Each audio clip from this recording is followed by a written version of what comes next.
आज आहे 12 ऑगस्ट, जागतिक हत्ती दिन।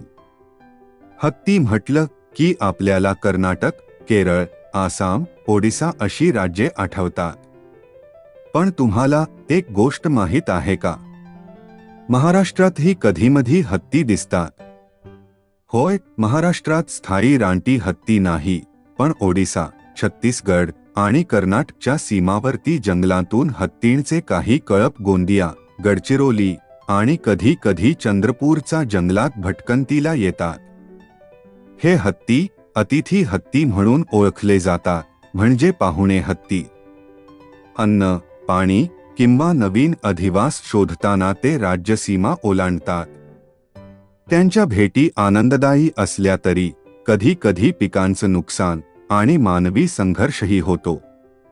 असाच हत्तीचा एक कळप मागील अनेक दिवसांपासून सध्या गडचिरोली जिल्ह्याच्या जंगलात वास्तव्यास आहे। म्हणून स्थानिक लोकांनी सावध राहणं आणि वन विभागाच्या सूचनांचे पालन करणं महत्त्वाचं आहे। हत्ती फक्त जंगलाचे नाही, तर आपल्या संस्कृतीचेही भाग आहे। त्यांचे स्वागत सुरक्षित पद्धतीने करूया, कारण हत्ती वाचला तर निसर्गही वाचेल। जागतिक हत्ती दिनाच्या शुभेच्छा।